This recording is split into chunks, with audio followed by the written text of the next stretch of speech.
you guys. No, that's fine, that's fine. Oh, okay, fair enough, fair enough.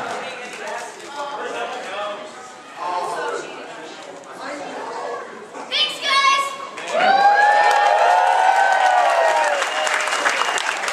Well, hello, Phoenix Comicon, how are you? Glad we could get started a little early. Unfortunately, Mr. Necko and myself have to run a little early from this panel because we have a flight, and it was unfortunately scheduled a little close to the end of this panel, so we got a bus to catch to get back to the airport at around 4:30-ish or so we got to get out of here by then. We can probably leave by 4:45. Well, we have to be there because it leaves on the hour. Yeah. Just to be safe. I'd like to, make it home to see my family. I'd be amazed if it took us 15 minutes. I would not. I play safer, and that's why I'm happy we get to start early, so. I'm Randy Couture. I'm Kaiser Necko. And I'm HDI2K. And we're the Team 4-star members that could make it this year.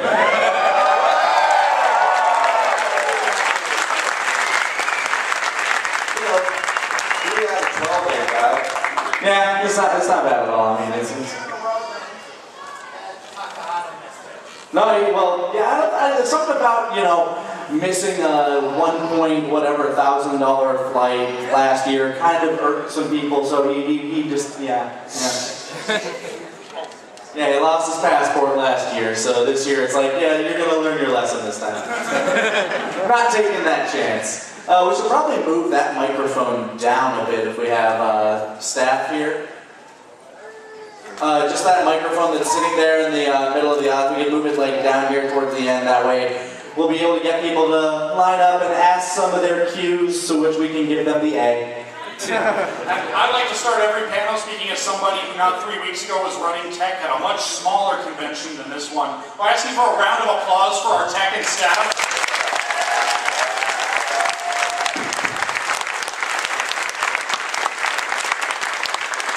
Absolutely. Every single member of staff that we've talked to has been a huge help to us this convention. We want to give our deepest gratitude to them, and for all of you guys for showing up. I mean, we're just three schmucks from various parts of this country. What are you doing? Accurate. Fair enough. Us too. So this is predominantly a Q&A panel. So you ask the cues, we give the answers. And that's how we do it, and that's how we got this microphone set up here, so if you folks would like to line up. But first I gotta ask, how many of you are familiar with who we are individually? How many of you don't know who the hell we are? What are you doing here? Oh, there he goes. I'm Maggot. Alright, just give quick, brief introductions of what we do for the team. Well, I am Dr. Briefs. There you go, brief introduction. This man's got the fun. I also play Nail, Farmer with Shotgun, Paladin Alexander Anderson in Helsing, Bubbles, King Cold, probably more I'm forgetting. HBI2K, how you doing? Going down the line. Hi, I'm Kaiser Necko, or Scott Frericks. I'm the editor for DBZA, kind of the series director, sort of. I'm the voice director, and I play King Kai, Zarbon, Trunks, Oolong, Icarus, Garlic Jr., Drobe, Corrin, Zarbon, that's Zarbon brother. And I'm also a co-writer for Helsing Ultimate Abridged, as well as Youth Fun Adults, as the last episode. And yeah, so that's basically. Oh, I'm also saying Final Fantasy VII. Mission Abridged. Yes.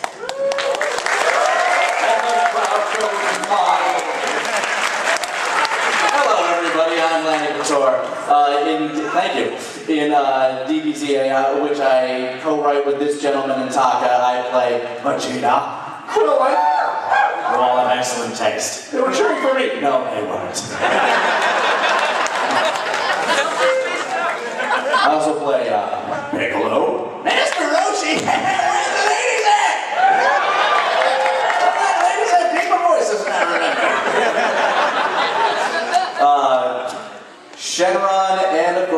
terrifying abyss known as Mr. Popo.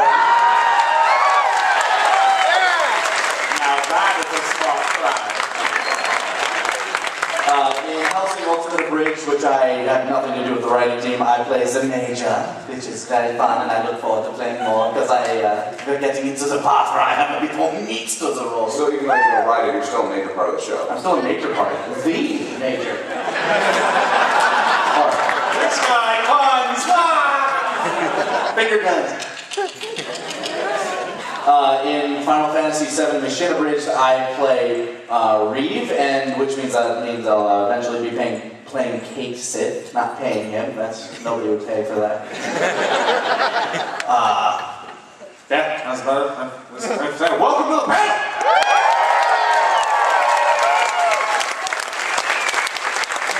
Tell that it's a Sunday. When you got bags. Alright, so since we were a little low on our personal time with you, let's line some people up. Yeah, let's hear what you've got to ask us, so that we can spend some time in an intimate conversation with all of you, which is less intimate. Less intimate than most of my engagements. Slightly less intimate than Friday. How many folks were here for the 18 plus? I'm so sorry. We're gonna politely request We want more! We're going to politely request one question per person. If you have multiple questions, feel free to cycle around to the back of the line and you can ask your second question. Just to make sure that it's a fair shake for everybody. I think that's good. So if you'd like to start it off, you can probably lean in towards the mic and... Hey, okay. Hi. What is your most favorite and least favorite games that you've done on your channel? On the TFS Gaming channel? Yeah, like each of you. Like I know that. Like I saw Kaiser's TN playthrough. Oh God, yeah. So like, what was your most favorite or least favorite game, or gaming moment? I guess, whatever. Yeah. Well, do you have one? No. Well, since I haven't been in a whole lot of them, but no. You've been in a bunch though. Well, Budokai 3 is still my personal favorite. That's fair. If I had to choose my favorite moment, oh God, it's also kind of a mix of my worst moment, but the entire fight with Ludwig in Bloodborne was an experience, especially the night that I got completely trashed. Because for those of you who don't know, every Tuesday we have a drinking stream where we play, it started off with Bloodborne, but then Dark Souls 3 came out, and now it's Drunk Souls 3. We drink every time we die. And for those of you who don't know, Ludwig, or as we like to call him, Bloodwig, he's a bit difficult. He's the first boss in the DLC of Bloodborne. We died a lot. I like how we both picked our greatest moments of adversity to say our favorite parts of the game. My favorite part about that is the fact that when I finally beat him, I only got hit once in the fight, and it frustrated me to no end, because we did very little leveling between that. I got destroyed. No, you want to see me at my drunkest, like the furthest gone I will ever be ever again. Look through that playlist and try to find, I think it's episode 20 or 21, but I was destroyed. Like, I don't know what it was, but for some reason, we were stuck on that boss fight for the better part of 3 episodes, and each of these episodes is about 2.5 hours long. So the third one, I'm like, this is taking forever. I need to make this entertaining. I'll get bourbon. Mistake number 1. Mistake number 2 was not letting anybody cut me off. Mistake number 3 would have been the taser a few episodes back from that, yes. My least favorite would have been playing Star Wars Episode 1 for the PlayStation 1. I was there for some of that. The last episode went up today, so... Yeah, no problem. Hello. Xenoverse 2 is coming out. I've heard down the grapevine. Yes. Are you going to make another Dumpling? Or if it's possible, transfer Dumpling to the Xenoverse 2. It really depends. I mean, do people like dumpling? I mean,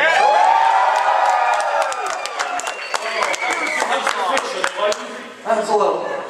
You cast the line, you see what bites, you pull it back in. I think we might see the return of the demon god.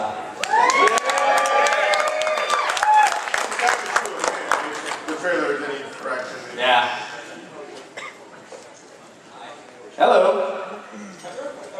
You talking to the mic? Sorry. Have there been any conventions in or out of state really far that instead of taking a plane, you just wanted to road trip instead?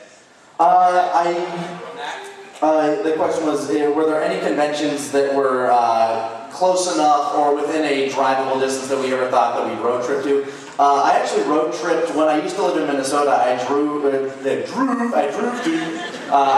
to Comicon a couple of times, which is over in Detroit, and that's about like a 12-hour ride. I could have literally driven to Texas in that time.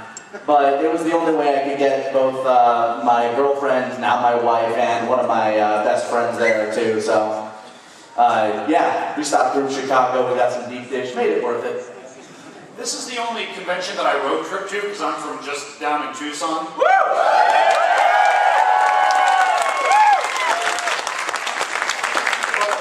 Convention that I went to as a guest was Anime Evolution in Vancouver. Ah, yeah.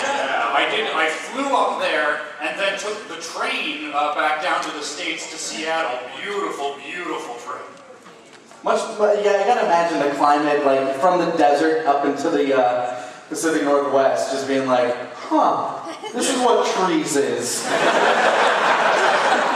Vancouver is basically Bizarro Tucson. Instead of hot and dry, it's cool and humid, and instead of mostly Mexicans, it's mostly Asians. Anything for you, like cons that you drove out to, or Just San Japan.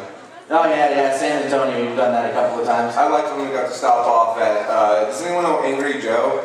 I stopped off at his house. We had dinner. I insulted Man of Steel in his house. It was a good time. He's a good guy. I saw it sitting there. I'm like, oh, Man of Steel. And he's like, don't tell me. I'm like, I'm sorry. The movie was awful. What? You left within the hour. No, then we got dinner. And he paid, I'm sure. Yeah. He's a really nice guy. No, Angry Joe is not nearly as angry as he pretends to be. Do you have any road trip stories? Not particularly. Like nothing that's really.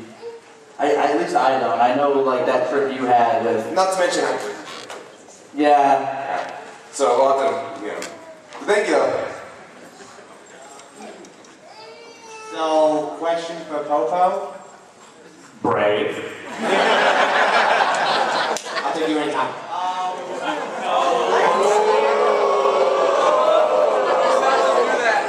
I have a long list, but from now on it. Alright, what's your question, man? Okay, so Popo, what exactly would be rule number 13? My rules are on a need-to-know basis. And trust me, if you break one, you'll find out. The sixth rule is don't let you stop. How's it going? It's going good. How are you doing? What's your favorite character voice throughout the series, whether it be hosting or DBZA? It's easily Krillin. Because I love playing punch-drunk, goofy characters. So, like, one of my favorite lines to do as Krillin was always, "Hello, Gohan! Have you done your homework? Because if not, Chi-Chi will kick my ass!"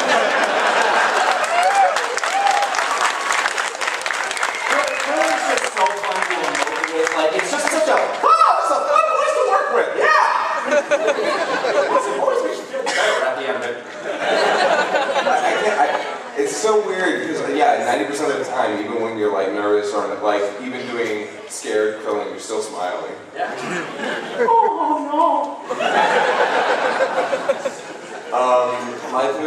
Actually, it's not just one voice, it's actually two because they talk to each other a lot. It's Korn and Yajirobe. I don't know if anybody saw the little thing we uploaded to SoundCloud of when gay marriage became legal. I made a like little dramatic reading of them getting the news. And it's just so much fun to go back between, Bingo Yajirobe all the way up here and then, back to Korn, who sounds like a Jewish grandmother who smokes all the time.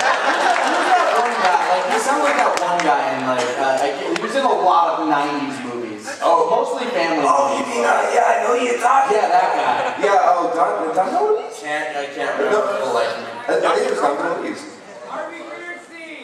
Maybe. Well, yeah. I can't remember, so anybody could shout out a name. I'd be like, Although, the funny thing is, while I'm playing Colin, I have to be very careful not to go all the way up here to Panther. They're very similar voices, and I can't believe I play both of them. Whereas when I ask that question, I always answer, Paladin Alexander Anderson! Because I get to overact like hell. And also because it's basically just my bad Scrooge McDuck impression from when I was 8 years old. It hasn't improved much. Speaking of which, let's take a moment of silence. Yeah, for Alan Young, voice of Scrooge McDuck, had dearly departed, lived a long, full life, 92? Mm-hmm. Okay, so, follow me.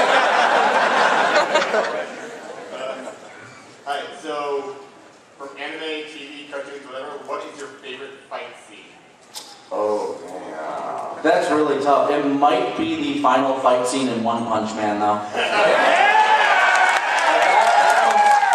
I know it's a little anticlimactic, but it's so hard to beat after all that time up and just seeing him throw a moderately strong punch. It's great.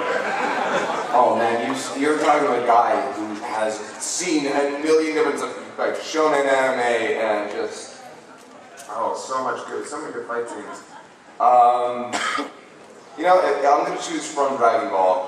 Goku versus Piccolo Jr. That's very good. There's just so much that goes on in that fight, and it's down to the last. Goku wins that by a hair, and it's just such a good fight. I think it's one of the best fights in all of Dragon Ball. You headbutt him out of the ring. He headbutts him. His entire body from the neck down is destroyed, and he still manages to get the win. And funny enough, this is his only win in the Tenkaichi Budokai. Well, his only championship win. Yeah.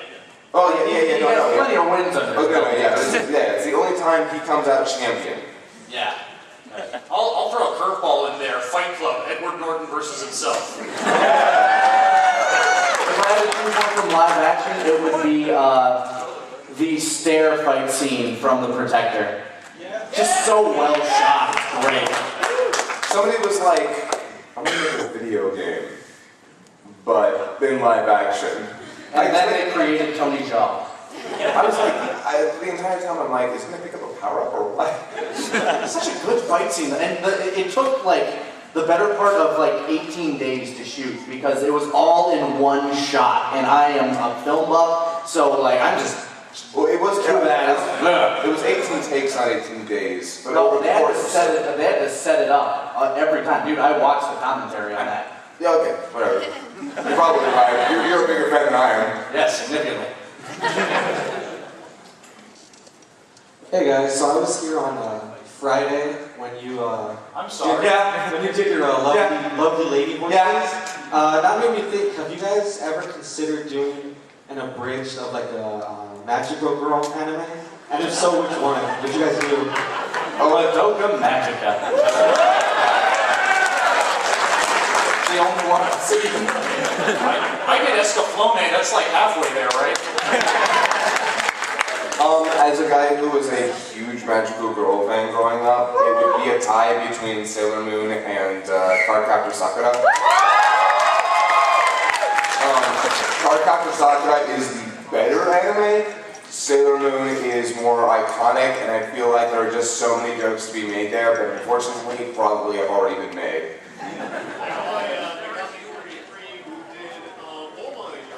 Yeah. In fact, yes. Megami 33 or Korean Sledberg actually did a Sailor Moon bridge back in the day. That was pretty funny.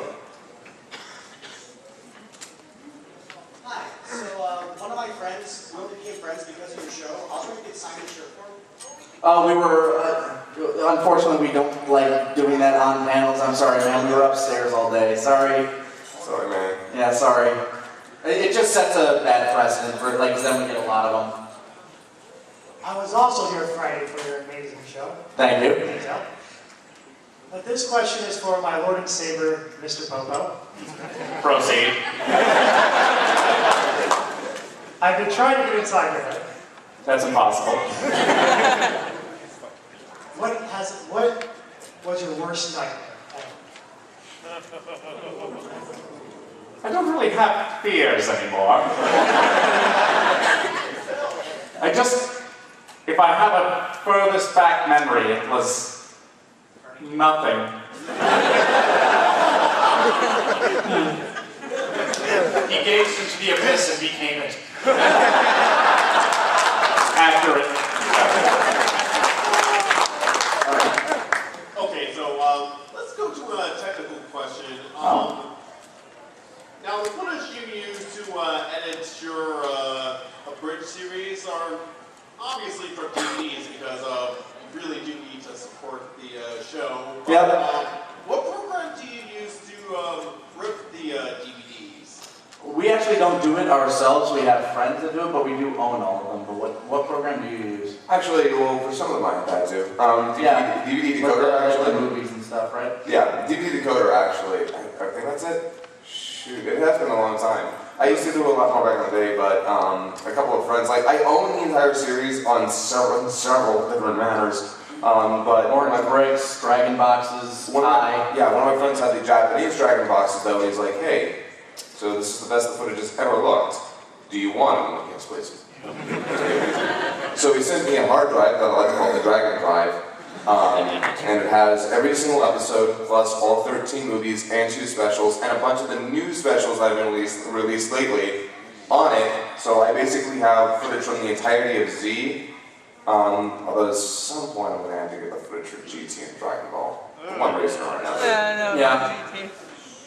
I guess super. Hello. I know you guys are super busy, but I would like more a la carte in my life. Can we do it twice a year instead of once? Oh, we're planning on it. We would like to. I say that with the best laid plans of mice and men claws. Also looking it over at me because it's not your responsibility. Not mine anymore. No. I just gotta keep the whip down. My question is for Krillin. All right. The Crow Master shine. How did you feel while playing all through Alien Isolation? Oh, so many. Scared and nervous, and sometimes infuriated. Thanks for all these gameplay questions, by the way. Like, I've been working really hard to get that channel up and going, so.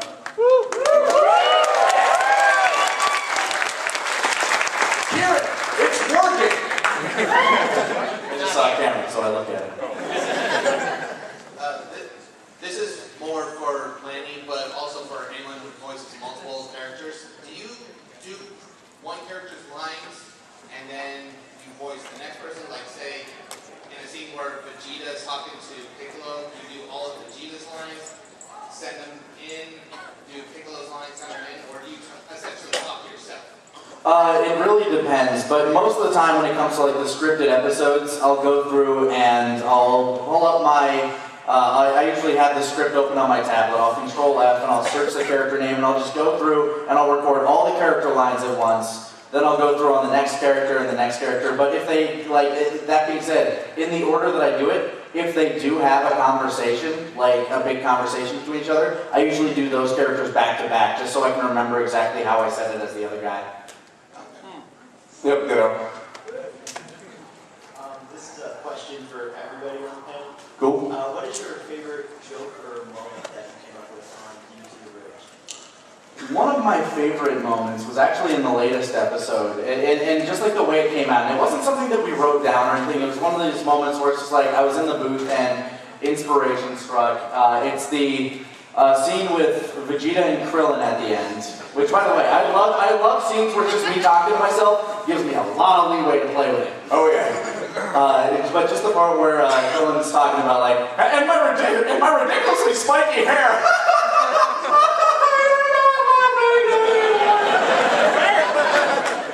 The way it came out and the way this man edited it, perfect. I loved editing that scene, by the way. Just this coming in and punching the face. Beyond that, like I said, anytime Krillin is punch drunk or anything like that, those are some of my favorite moments in the show. How about you? I've had a lot, but there's actually, and it's not so much funny as it is kind of a big, like, oh damn moment in the latest episode. Because I could try and go back and find what I thought was the funniest, but I'm just going to name the one, like, lately that I was really happy with. And so, the scene where Trunks and Cell are fighting, I basically wrote that out on my own because I was like, okay, I have to work the music, I have to edit this scene. So I wrote out the whole, like, you know, oh, behind all that angsty ridiculous hair, there's a real fighter. And behind that insufferable smarm is a dead man. And the line that Cell retorts with, Trunks, you couldn't fathom the amount of dead men behind me. I was like, okay, that's either really badass or really dumb. I hope that is as badass as I hope it is. I thought it came out great.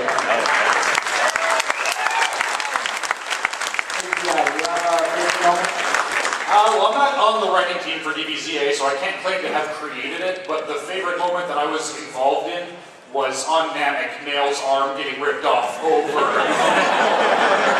And seeing how that came out with just the pile of arms. That was beautiful. I think that was mine and Taka's baby, that scene there. Like, that's the concept of that one. Just like, oh, come on, they re-grow them. And he keeps doing it. So, yoink! And that was one of the few times when I got to do just a full-on, blood-curdling scream, which I'm not complaining, because boy, that takes its toll. But it was fun to get just one of those in. Yeah. You know, the funny thing was, I remember you recorded, I'm like, no, you need more intense. More intense. There we go. That sounds like you're getting your arm ripped off. I have a question from Mr. Popo. Oh my. Can you repeat all these squares make a circle? Okay. Everybody repeat after me. All these squares make a circle. All these squares make a circle. All these squares make a circle. All these squares make a circle. All these squares make a circle. All these squares make a circle. All these squares make a circle. Hail Popo, hail me.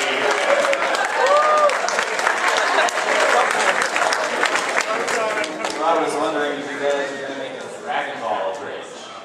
If we do anything with Dragon Ball, it's probably like, we've been talking about this, it might be something along the similar veins of what we do with Kai, only a little more succinct, like actually like not the same way we do Kai, but just definitely that we have to do like sagas in whole videos. Yeah, I actually kind of like the idea of like a 20-minute heel-off movie to kind of like really, because there are a lot of jokes to make, but at the same time, after we're done with Z, we don't know what we're going to do. Yeah, it would definitely be a break before Super, if anything. Yeah. As long as you don't do Dragon Ball GT. Oh God, no. Why would you even? Oh, Dad, look at your mustache. Isn't that funny? My moustache is perfect. And you. My moustache is perfect.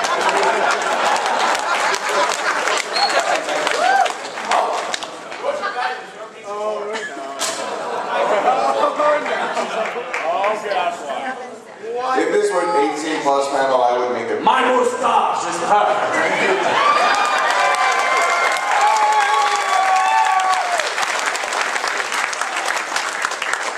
Moustache, still available on iTunes. It's not sticking to my actual moustache. I believe once you have that much hair, it's not even a mustache anymore. It's just a beard. Your true mustache is rejecting it. It's rejecting the mustache graph. This question It's not as good as it's getting. this question is for Kaiser. What are your biggest tips for editing? Biggest hits? Biggest tips. Tips. Okay. Biggest tips. Learn your software. and not just tutorials, but really get in there and find out what every tool does, explore, play around, see what you can do with each tool, because a lot of my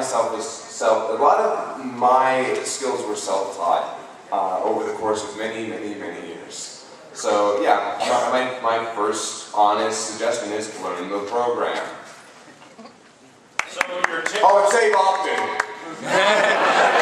Enable autosave, save often. Back up your saves. Especially if you're using Final Cut Pro 10. Oh God, you poor bastard. Yeah, you poor son of a bitch. Sorry. Alright guys, so this is more of a question for leader shows. Is there a chance you guys might actually end up using big YouTube stars to maybe like special guests in some of your episodes? Like let's say Two Best Friends or Game Grumps or something like that? It really depends, because we cast based on we try to cast appropriately for every character that we write, and sometimes a character comes up where it's like, oh yeah, this cameo will work really well. Gotta take this out. It's really messing with my diction. But for the most part, it's we try to cast as appropriately as possible to make sure we come out with the best product as possible. And sometimes that doesn't sometimes stunt casting just doesn't work for that. Yeah, especially because a lot of the people that might work with us have busy schedules. Yeah, especially the bigger ones, the Game Grumps or John Tron or people like that. They're all on an insane schedule of their own as it is. Hey Jim. Yeah, no problem. Thanks. Are there any lines that you guys were saying that you just couldn't keep it together and you just bursted out laughing multiple times in a row throughout recording? Multiple times in a row is difficult. Yeah, because we're just that funny. I am hysterical! Probably the closest to that probably would have been Krillin's bitch rant to Bulma on there. That entire line was improv. Every now and again I'd say something that I didn't expect to come out of my mouth. I was like, oh God, I'm keeping that in.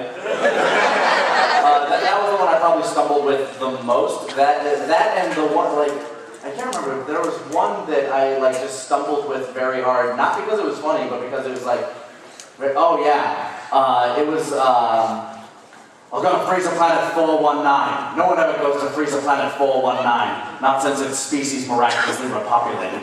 Miraculously repopulated is very hard. Right, now that you cleared that hurdle, you can do it live. Yeah. I've had a lot of practice since then. Since there are no lines that I personally couldn't get, unfortunately, I don't think I played that funny characters unlike you guys. But actually, you know what, I'm going to give a side anecdote for something I found pretty funny. It was actually from Megami. Oh gosh, what's the episode where Vegeta and her finally, Big Bang? I can't remember the specific episode number, but... Well, in that scene, she came on to record because I direct live. First of all, Megami's a very shy person. Yeah, she's tiny and shy and Jewish and sweet, and I love her. She came in there and she's like, okay, so I'm ready to record. Is Lana gonna be here? What? Why? Oh, I don't know. I kind of thought that we were going to record the lines together. And I'm like, Corinne, you're like a little sister to me. Sweetheart. The last thing I need is one of my best friends and my little sister in both of my ears moaning like they're having sex. No, that is not happening.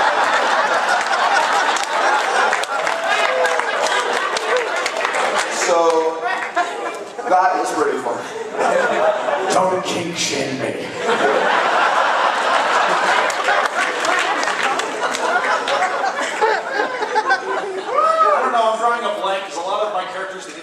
Lines are you're straight man, nail, it's not.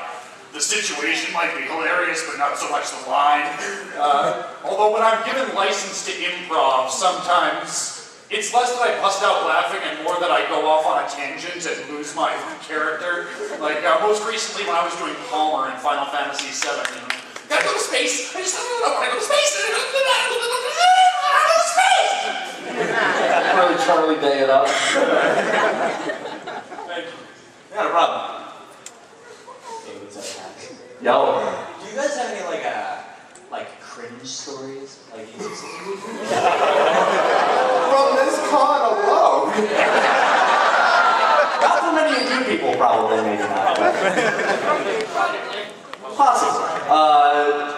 But yeah, I think the cringiest I ever got was at a convention called Kitsune Con. There was this very well-mannered young boy who obviously had a touch of something, who was very, very excited to see me. And I'm always very excited to see people who are very excited to see me, because I know they have a great taste in people. And he's like very excited. Like obviously he watched like a lot of our stuff, and I said, yeah, no man, I just want to like kind of tour around, because this is before the convention's like really, really going. Like this is Thursday night, you know, the vendors hall's all set up and everything like that, and I just wanted to go tour around and just meet the people, everything like that. And this guy, he just decided to follow me. And I'm saying hello to the artists, and I'm saying, oh yeah, no, that's cool art. And I say hi to some of the authors. And I didn't realize this right away, but after I had spoken to people, he would walk directly back up to them and go, do you realize who that was? That was Lanny Nator.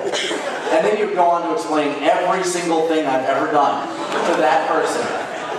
That is probably the cringiest moment I've had. And I hadn't even heard this story. I think I've told it on a panel before, and it's only when I get asked questions like this, which are rare. But like that's probably the furthest it's gone, and there's nothing against that young boy. He's obviously he obviously was well-intentioned, just very, very overeager. By and large, I have a lot of memories of that kind of stuff, but at the same time, it's really hard for me to kind of talk about them, because while there are people who do things that are in fact cringy, I don't know, I don't like calling them out, I don't like making stories out of them, I just kind of like remember that, and with friends who were there who experienced it with me, I'm like, oh my god, did you see that guy? But otherwise, it's like, you know, everyone's got their own thing going on, so I'm not really one to judge or make fun of them publicly, you know? Oh, why not? It's so much fun. I've got one just from this con, which I will tell because it's less cringy because the other person was socially awkward. Actually, she got me good. It was because I got the wrong idea. So at the 18+ panel, this one's pretty PG-13, but yeah, one of these guys told a story about a fan who asked, "Can I smell you?" To which I replied, no, I don't think I'm comfortable. Or he was asking it to me and my buddy Antfish, who was also there. I said, no, I don't think we'd be comfortable with that. To which he replied, no, it's okay, I already got you. And this led to the story of me and my friend Caitlin, who now plays sniff tag. So every time we're at a convention together, one of us will walk up behind the other, or just like while hugging the other one, just go, gotcha. Continue.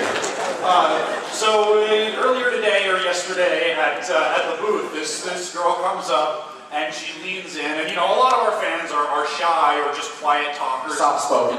Yeah, so I'm just assuming that she has something to say and wants to get in close. So I lean in to hear better, and she leans in, and I lean in, and she's making this very direct eye contact. And now we're almost nose to nose, and just for that half second it flashes across my head, is she leaning in for a kiss? And then right then, gotcha!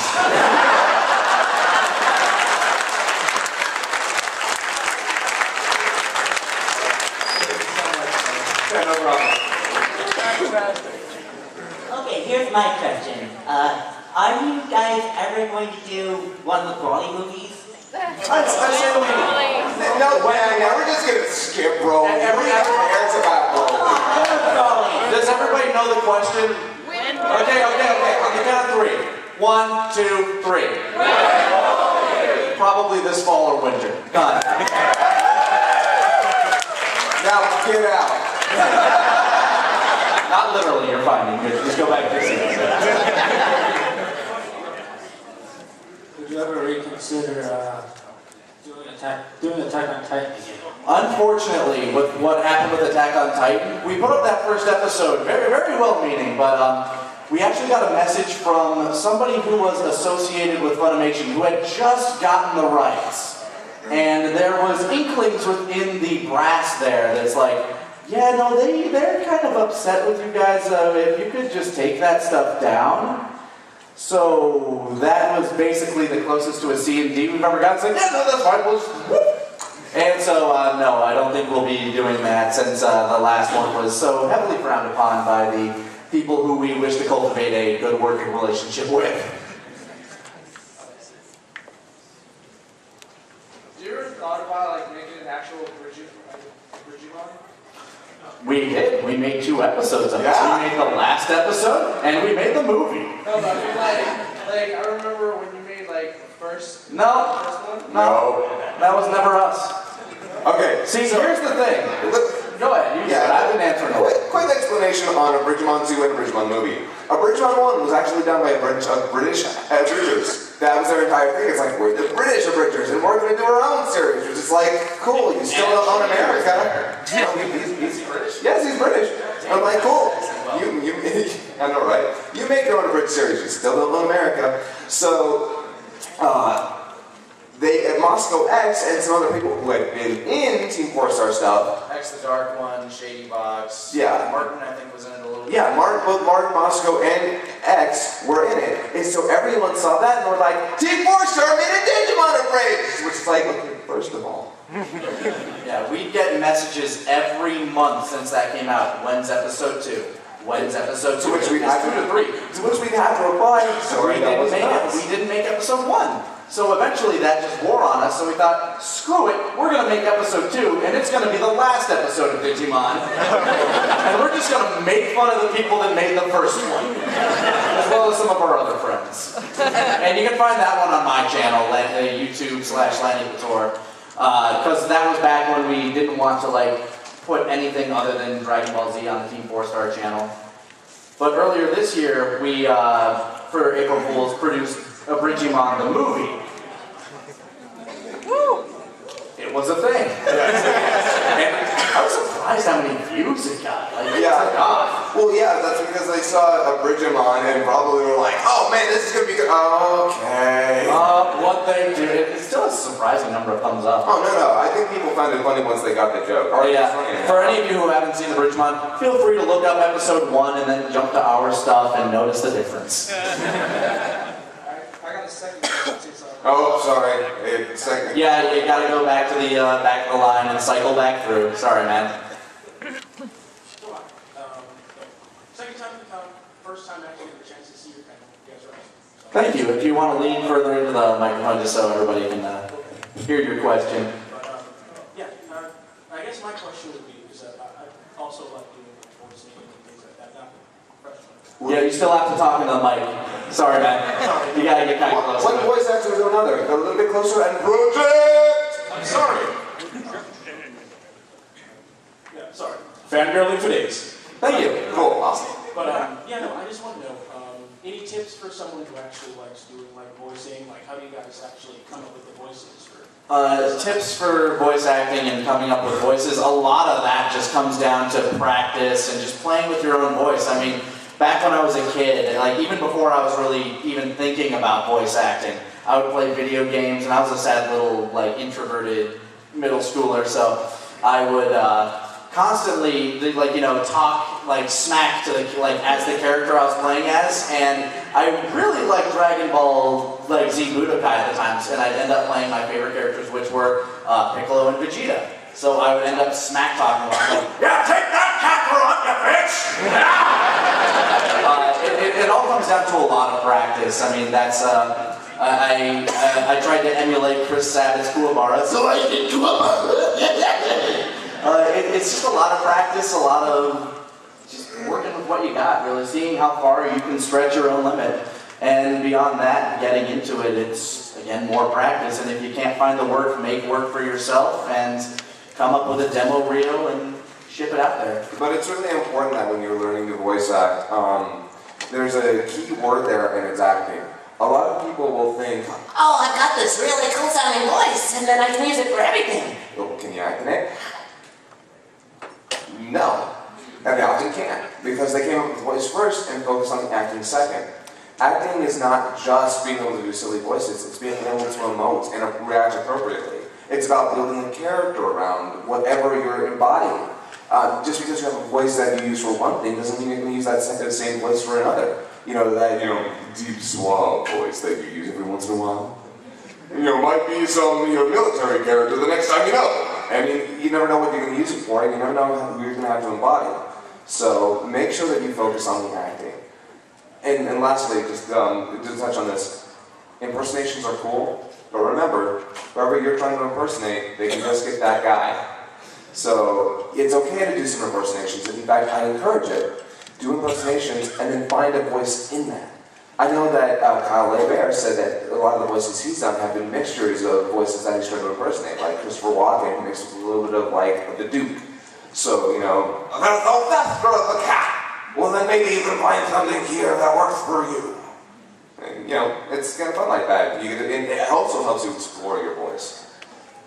Yeah, you pretty much took mine, because I was going to say, Steve Jobs, rather, used to have something that he would say, which is, good artists borrow, great artists steal. The dirty little secret is that most of my voices are just impressions, but I'm such a terrible impressionist that they become original voices. Yeah, I heard this from Jim Cummings once. A lot of the, Pete and all these big voices he does are actually impressions of his own family members. That's right.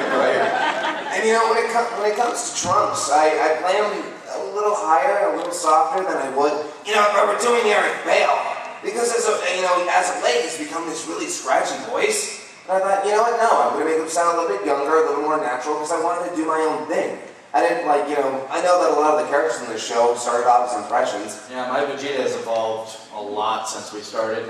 Back in the day, it was when you used to listen to it, you couldn't tell the difference when you were listening to the audio track and when you were listening to my track. Sometimes you were telling me. No, that was with Yusuke Urameshi. Oh, Yusuke, yeah. Yeah, I remember. Yeah, that would do it. Yeah, I was actually doing a little bit of work because I was working on a hot show one time for a movie, and I had to listen to the original track, and then the next thing I know, I'm like, oh god, that was weird.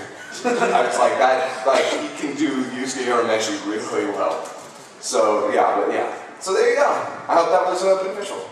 And I hope everyone in the audience who wants to get into voice acting, I hope that helps you too. Dun, dun, dun. And if you're looking to get some of that experience, here's your shameless plug. We are currently putting on a contest, TIBA, #TIBA. Which stands for? Tenkaichi Iron Man Budokai Bridgeathon. It's a video contest, and one of the rules is that nobody is allowed to take any part, including voice acting, in more than one entry.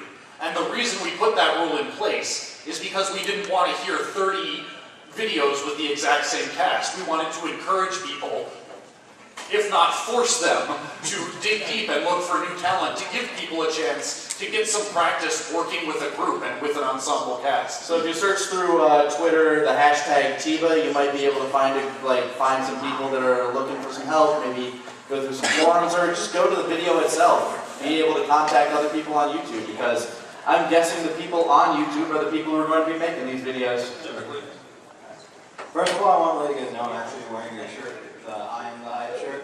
I approve. What a silly shirt. Second, my question is, what would Mr. Coco's apocalypse look like? Because he has a bridge, and before that panel, I'd already found this other channel called Reality Punch Studios. Yes, and it's Stefan? Yeah, it's Stefan. Yeah, and I've seen their stuff up to the part where Levi gets introduced. I was like, okay, when are they going to come out with something? I was wondering, did they know about Reality Punch Studios? But then a few months later, the next episode of Reality Punch Studios comes out. You're voicing Levi. Was that what you meant, when you said that you had something planned? Sure. Yeah, that's what it was. It's really weird. I can't remember exactly when. Attack on Titan going down really sucked. I know that we really would like to bring it back, but there's just too much going on there.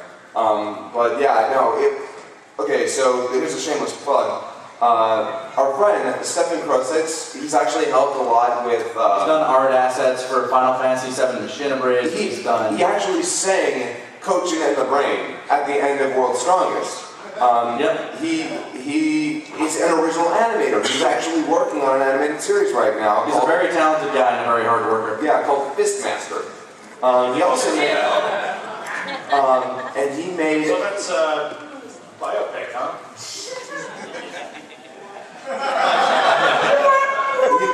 If you guys are missing the Attack on Titan flair, it's not the same, it's a very different interpretation, but if you want an Attack on Titan abridged that's competent and funny and well edited, Stephen Kosek's Reality Punch Studios Bridge on Titan. I actually played Levi in it, and it's one of my favorite roles I've ever had. Thanks. Oh, careful. He's just a clean freak, isn't he?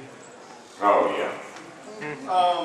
Two questions, because the first one is, are you guys accepting Spanish abridged?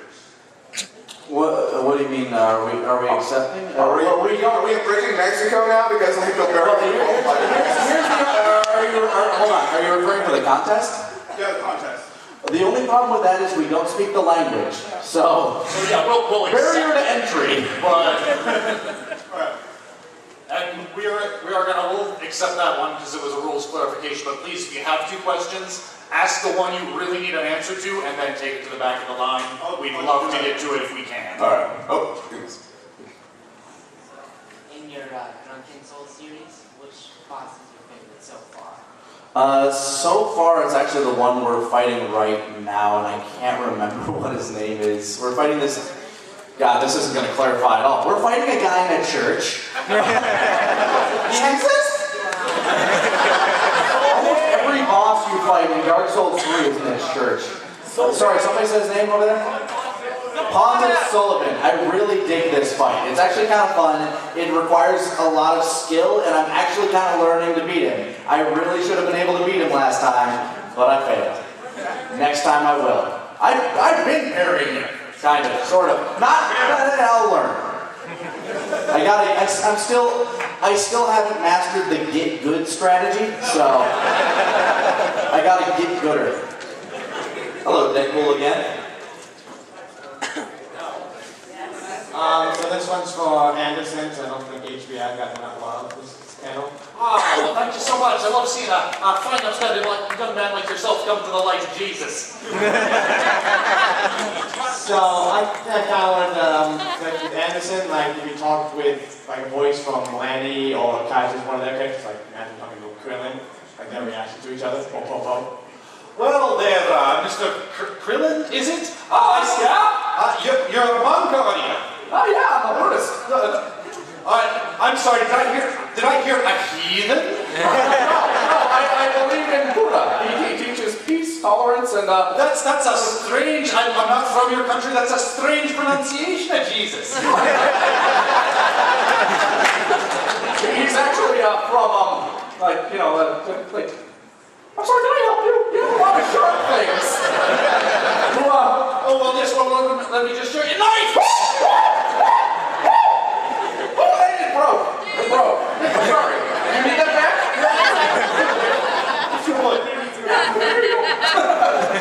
Hey, it's King Kai. Heard we were talking about supernatural mystical beings? Oh, hey, God.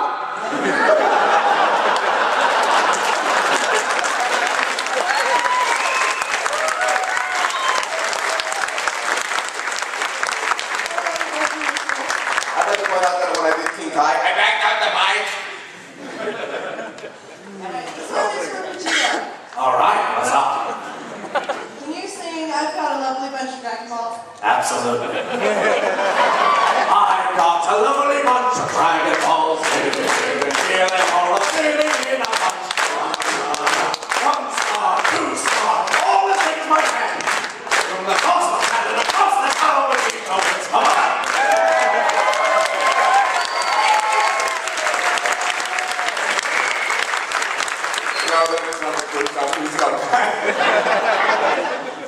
Accurate, I recorded it for the video. Let me just say, first of all, you screamed this Krillin, my ears are not bleeding. Good. That's how Krillin gets away. Pulls off their equilibrium.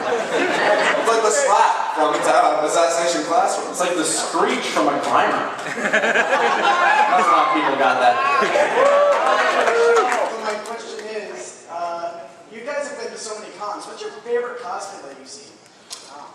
that's rough. That's really rough. Okay, you know what? I can tell you what my favorite is right now. There was a Ruby and Sapphire. I think they were like 10 years old, and they were the cutest thing. I retweeted them, and it has 7,000 likes. I had to beat. There was a dog dressed as an AT-AT. Okay. Go to hell, Brock. I think my favorite was...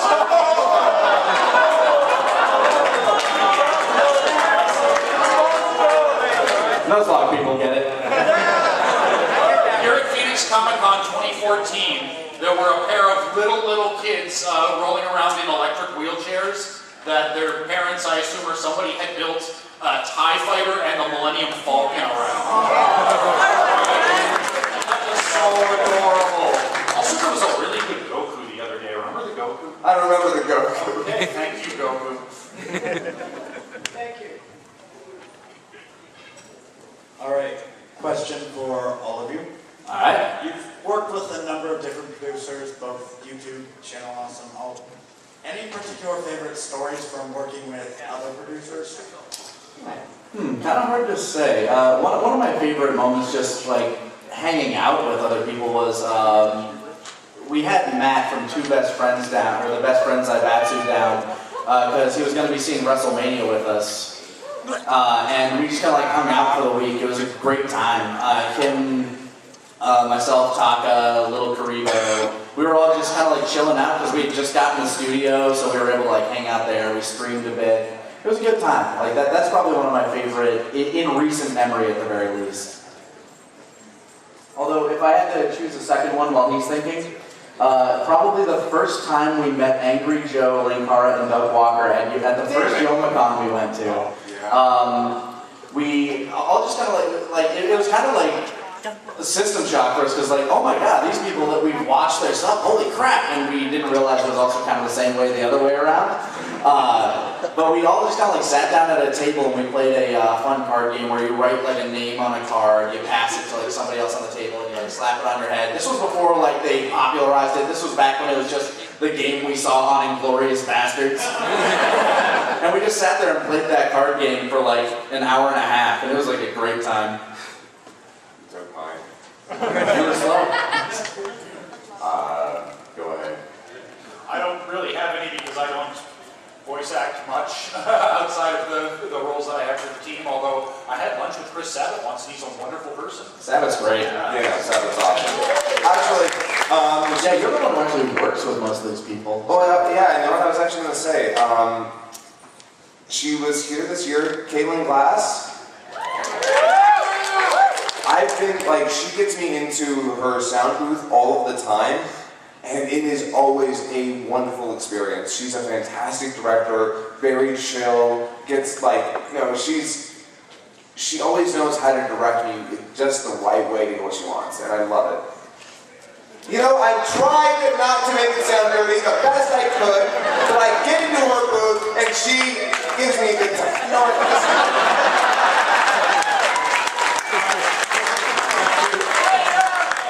She gets what she wants out of me. Thank you, and thanks for coming. You guys are the highlight of every piece. Oh, thanks, man.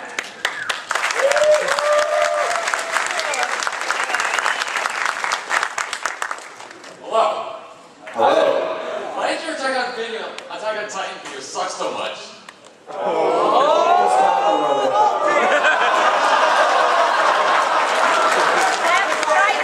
There you go. Karma's a bitch. First of all, mustache. Second of all, question for all of you guys. Out of the whole Dragon Ball Z Abridged series and the movies that you have done, what is your favorite line? I already said mine. Hold on. I'm gonna have to back up the mic for this one. Are you assholes are gonna be here forever?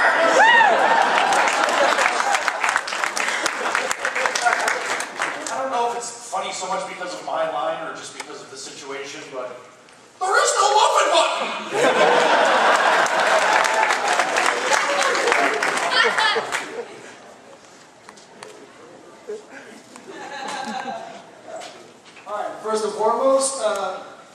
for coming. You guys. Thank you for having us. Honestly, they wouldn't bring us out here if it weren't for you guys like demanding it. So thank all of you.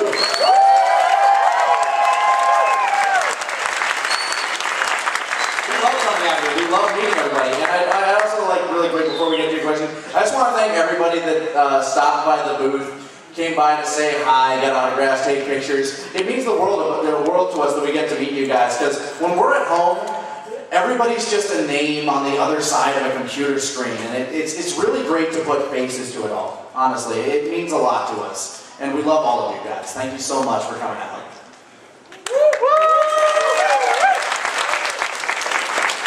By the way, that answers your question. Back in the line. It's hard. Somebody. Alright. If everything aligned, stars aligned, lures were locked away, what would be your dream reading project? Dream project? Reading. Dream reading. Script reading. Star Wars Episode 8. 9, and then furthermore, whatever the hell else. Like, I'm a huge Star Wars mark. Just get me in anything Star Wars done.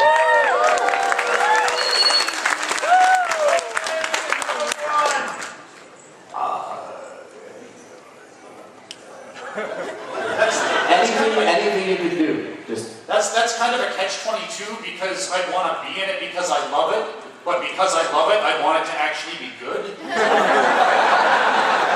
The struggle's real. That's a really difficult question for me. If it were an anime, I'd go One Punch Man, but... We're talking about auditioning for anything? Oh my god, yeah, no. One Punch Man.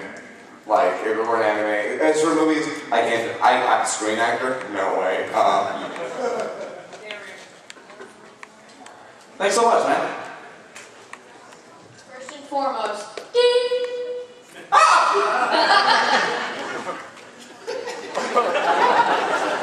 That made my con. Just making one person laugh like that. Done. Good. What's your question, little man? okay, if you were to choose any Disney TV show to do in a bridge, what would it be? Star Wars Rebels.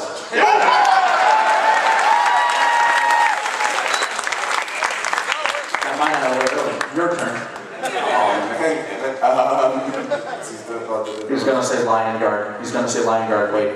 Just wait. Everybody's gonna say it. I only abridge things that I feel one way or another about. You feel ways about it. I know he does. A Disney show. Oh, I know. Gargoyles.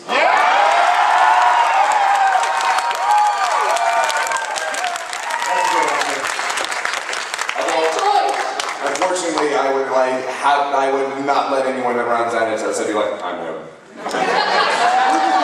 As in Gargoyles. Ooh, that's actually, that would be kind of tough because there are a couple people I feel like would be. Because I feel like you would cast Mark as Goliath. Oh, most likely. Yeah, our buddy Mark, he has this great, deep, velvety voice, so. Yeah, no, you would actually probably. Xanatos! Lexington! Brooklyn! Either of those Actually, Brooklyn was high on that list. Yeah. So I'm going to say Brooklyn right now. You would be Hudson. These jerks, I'm listening to the podcast at one point, and they're talking about who would play us in a live-action movie. And they say, you know who would make a good young HBI2K in a flashback? Chris Pine. He's 2 years older than me, you asshole.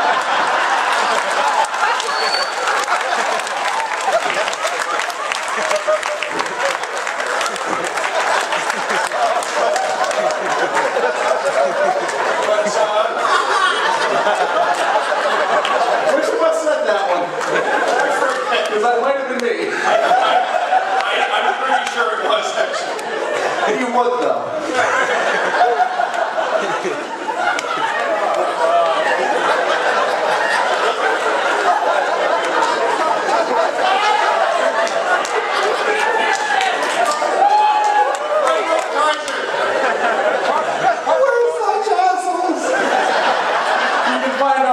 On our website and on iTunes. But to answer your actual question, let's see how how many other people in this room are over 30? Life is like a hurricane. Race cars, lasers, airplanes. It's a duck bird. Might solve a mystery. Or rewrite history. DuckTales. Yeah. There's your earworm for the evening. So, who would play Scrooge? I made myself sad. Thank you. Thanks, man. That was great. What's up, Bardock? My question is, what is the longest you've ever spent recording that? You can go ahead, because I think yours is more recent. Well, no, actually, probably the same, because you probably spend as much time on Wall of the Hammer as I did on Hiroshi the Sword. No, man, I was talking about, oh yeah, you're not allowed to talk about that other one, right? Well, no, those were 2-hour sessions anyway. Oh, those were only 2 hours? Yeah. I very recently had a very big role that I cannot talk about, but I'm super happy about. But has anyone here seen Fairy Tale? Well, I play Hiroshi the Sword, and he plays Wall of the Hammer. I got a catchphrase character, yay. Well, actually, technically, we both kind of did, because... Kind of, sort of, yeah. My guy Yours said, is less obnoxious, though. it's totally obnoxious. It's less obnoxious than you dig. Because that's sometimes his only lie. But no, it's great. I love actually being able to be like a big character in a show. It's fun, and I have no idea if these guys will show up again. I hope they do. And go check out what episode does it start on? 228. Yeah, check out like Fairy Tale 228 and onward, because you can check out us. Go to Funimation.com or whatever they're streaming this on. So You can listen to me be an annoying douchebag. You can listen to me being the big guy that has a hammer fist. And then we turn murderous for some reason. I think we heel turn real quick. And hard. I know this is like, hey, whatever, we just want this. Okay, no, now. Let's kill him! The guy's trying to snipe him. Like, as like an actual sniper, he's like, headshot, headshot.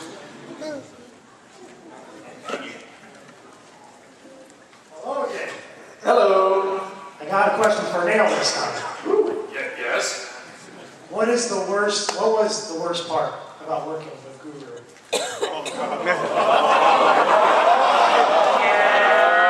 I would like to phrase my answer in the form of a Cards Against Humanity card. It's time for the sponge bath. Scrubbing underneath the folds.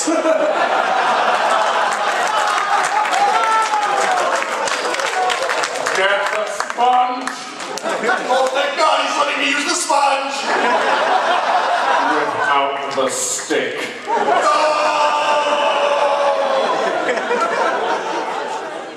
I've been glancing at my phone for quite a while now, just trying to find out if you guys are going to be leaving before I got up here. Because this is for all the people in the audience who have bought the shirt at this con. Can we have this is the I am the hype back and forth? Okay, sure, go for it. You can't really believe your own hype that much. I am the hype!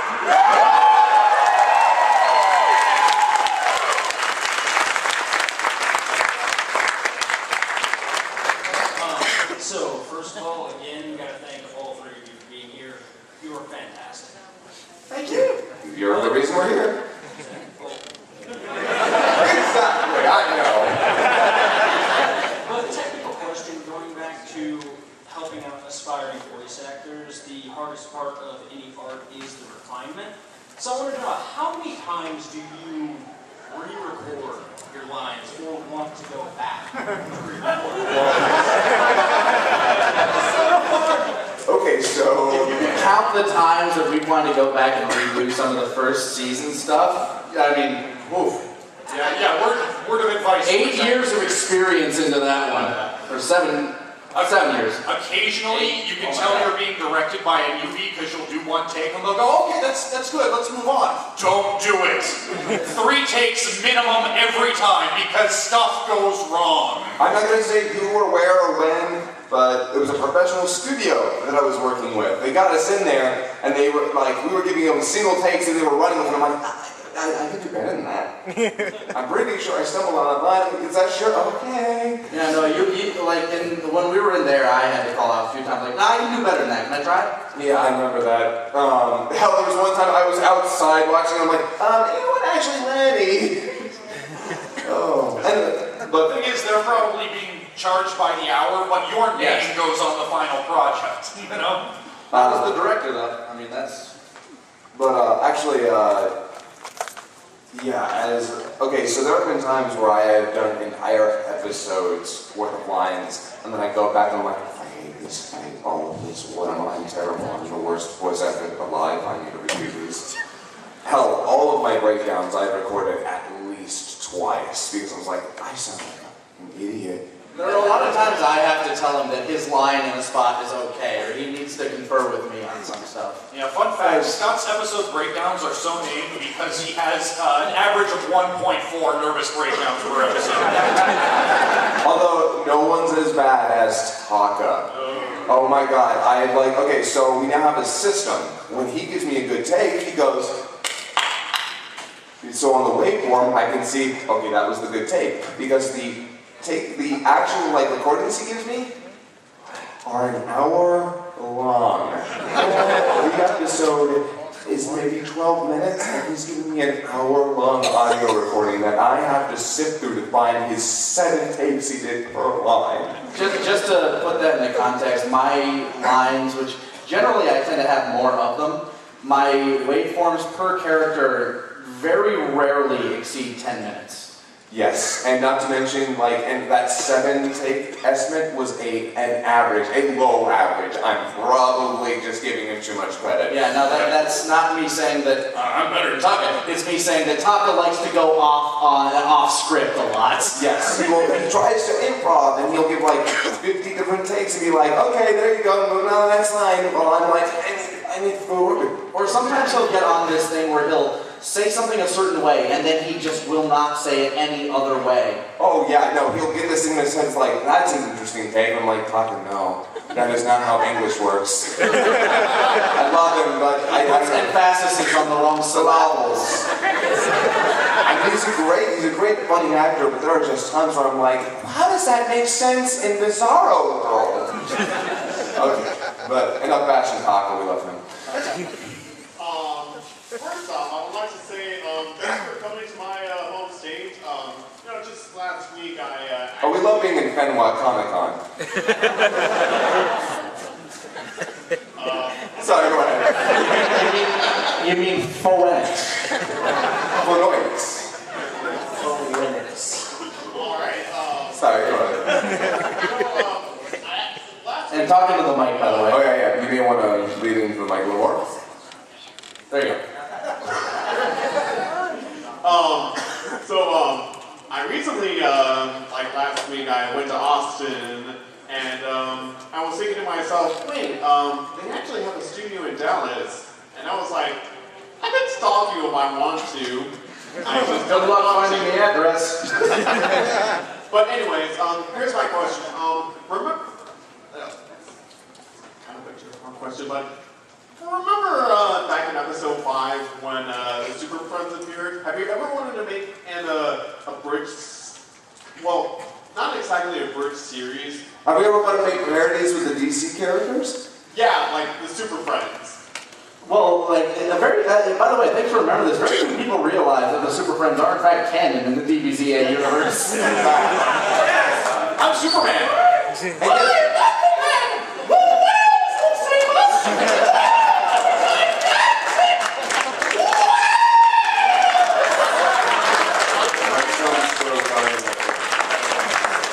I wouldn't necessarily want to go and make a parody of DC or anything like that, mostly because there's some guys out there that are doing it really well. Check out DC Animated Universe Abridged. They do some good stuff, and Pat has been in some of their stuff. The guy who plays Wheelo was actually their Joker. And he's amazing. Oh my god, he does an amazing spot-on Hamill. We actually had him over at the studio the other day. Great guy. Yeah. Alright, that's good because I am making a Super Friends Abridged for your T-Bot. Cool. Oh, cool. We're looking forward to it. This next one might have to be the last question for you and I, because, oh yeah, okay, yes. Alright, and one more thing also did. Superman's whale is bigger than your whale. Okay. I'm not sure what that means. But we'll find out, I guess. Hashtag Cheetah. What up? How are you going to recover from your recent thrashing? I don't know what you're talking about. Nothing happened. I won't fight. Get it away. I'm so good.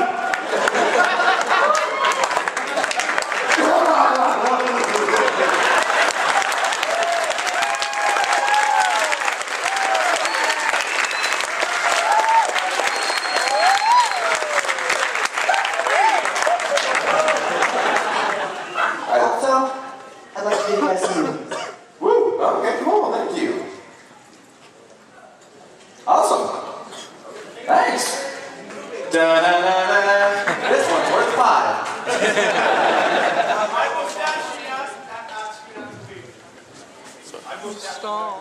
Oh, and unfortunately, my wife takes precedent. So, what's up, man? I think this is going to be the last one. I handled that one quickly.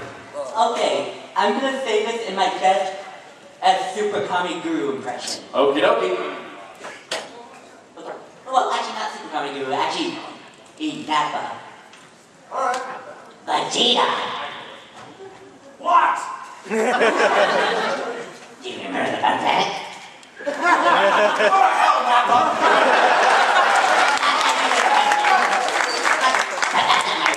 My real question is,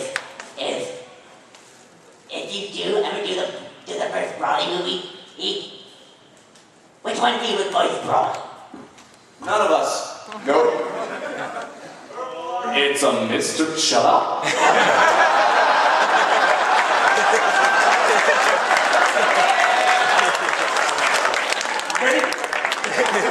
We'll find out when we make it. Unfortunately, Kaiser and I do have to go catch our plane. Thank you all. HBI, we leave that in your beautiful hands.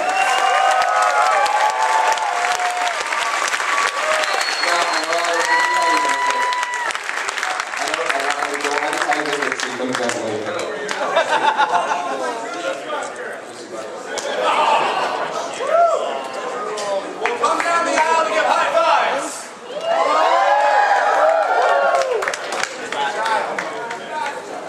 Go, go, go, go. Let's talk first. Go, go, go, go, go, go, go, go, go, go, go, go. I'm still here for you right there.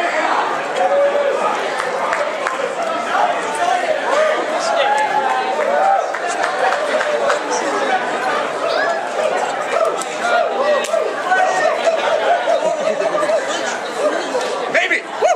Thank you! Love you all! Love you!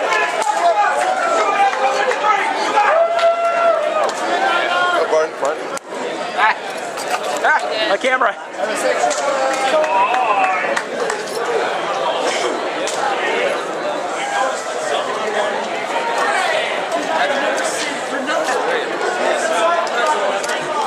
Hey! Now you're all stuck here with me, and can you hear me? And then there was one. Since we only had a limited amount of time with the guys before they had to leave, we didn't want to cut into that with episode.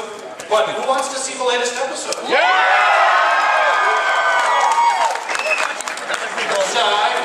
we have tech staff in here? Can we get this projector turned on? I have staff. Wake that projector and recite the magic words. En Salvador. That sounds like heated stuff. Oh, you want me to? Also, like you get the last panel, so I may have overpromised.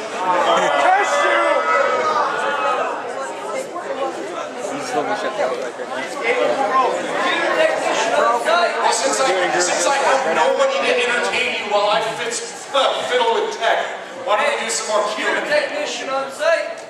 17 years. Need help? It's, well, sixth rule of Popo's training, but... Okay.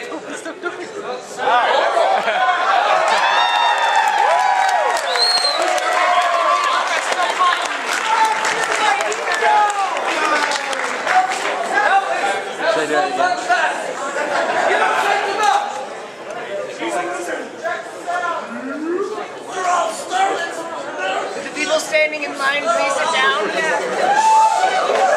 Down, on the floor. On the floor.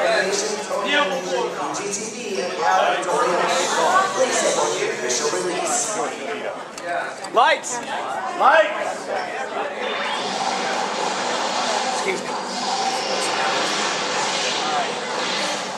Boy, I'm glad you're a Super Saiyan now. I needed a good training partner.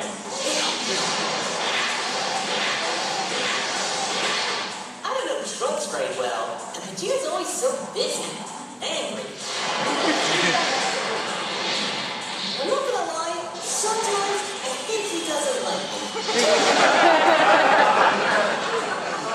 I mean, who wouldn't like me?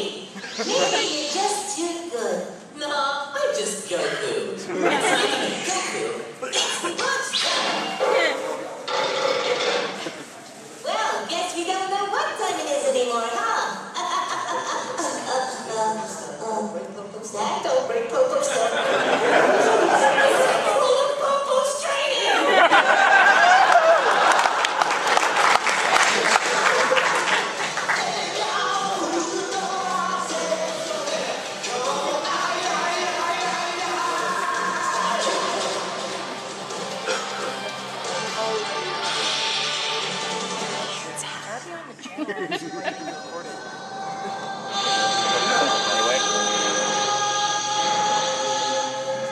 Good lord, for the lungs on that boy.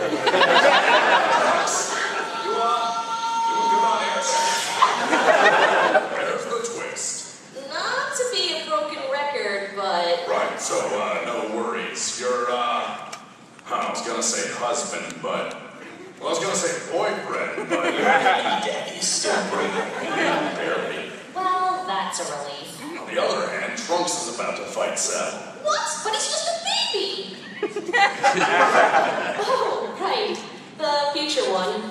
But he's just a baby! Okay, you're done? Yeah, I'm so sorry about that. Hey man, it's fine. My power was rising, I couldn't control it. Oh, it's good. Okay, well, I definitely didn't do that because you spared the android or anything. Well, obviously. Right? Watch, I've been looking at my wrist really condescendingly right now. Take this. Give it to my father. You sure you won't need it? No. This battle was over before it began.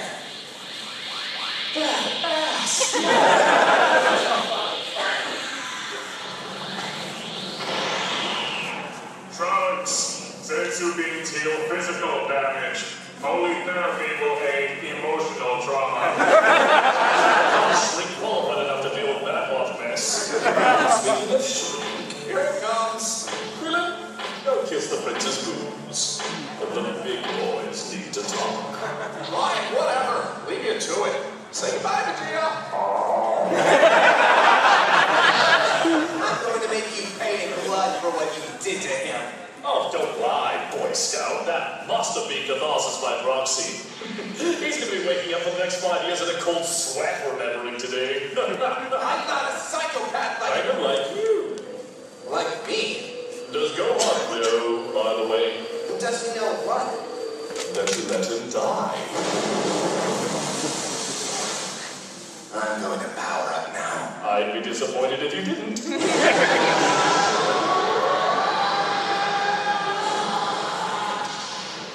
That's Trunks? Yeah, pretty astonishing, isn't it? It's infuriating. Why? Because the gap keeps widening. Because he could have A, killed Android 18, B, killed Cell, or C, killed Vegeta. Why Vegeta? Because I deserve something today.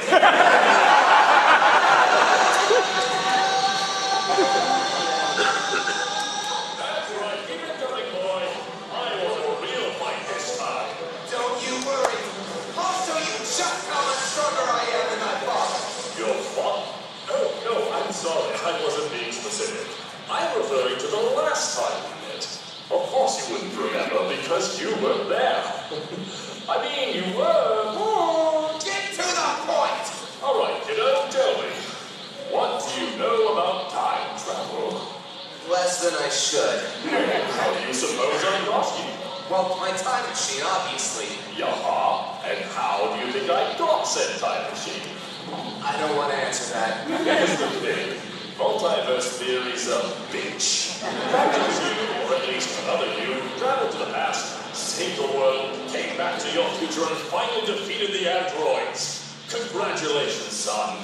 You won. But when did you... You decided to celebrate! Head back to the past, get your hair ruffled, and finally get that thumbs up from Daddy Dearest. But you made one fatal mistake. You took away what was mine.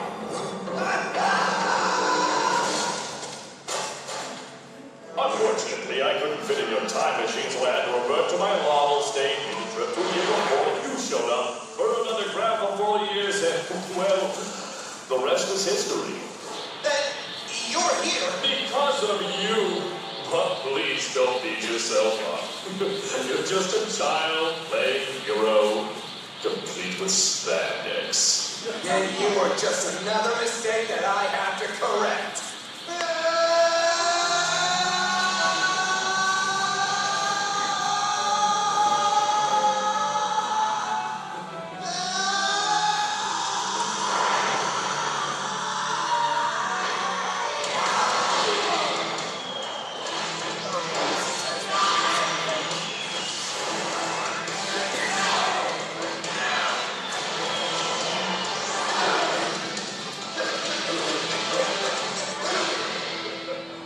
I'm impressed. Behind all that extra ridiculous hair, there's a real fire.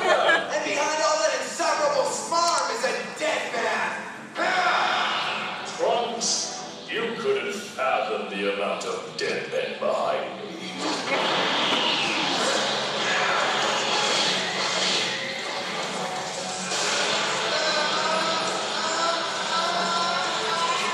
No unreasonably buffer.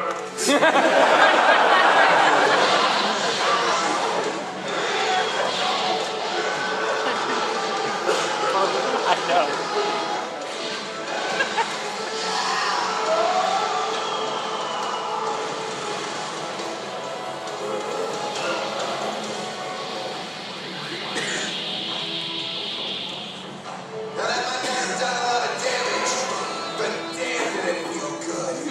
Oh, am I sensing an iota of pride? Guess the apple doesn't fall far if you shake the tree hard enough. This card isn't going to save you while I'm taking you apart. If you haven't noticed, I've literally got you against the wall. And don't think I don't appreciate the effort. By a wide margin, you're packing more of a wallop than Daddy ever did. However, you will never, ever defeat me with that form. But why? It's so strong. Oh yeah, in raw power, it can't be beat. But the amount of concentrated energy causes an extreme expansion in mass. The body can't compensate.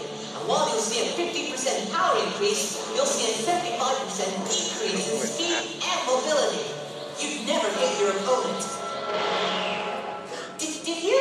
What just? Sorry, I was thinking about fighting. Silly Gohan, in a layman's terms. Can't hit me. Then what do you call the last 5 minutes? Pity. Do not worry. He is just playing here.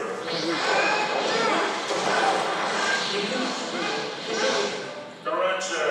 He's been playing here.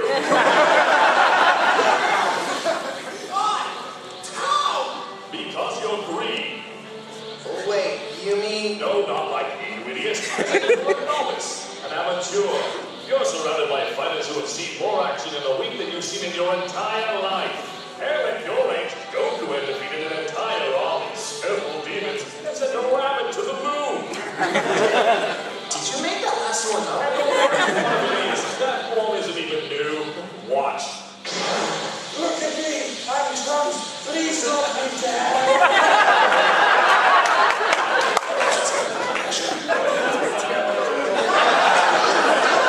For God's sake, I bet even your father can do it. He's just not stupid enough to try. And as we've seen today, that threshold is vast. Now, how about you come on down, stop using that useless form, and quit wasting everyone's time. Jeez, I can't tell which is more shattered.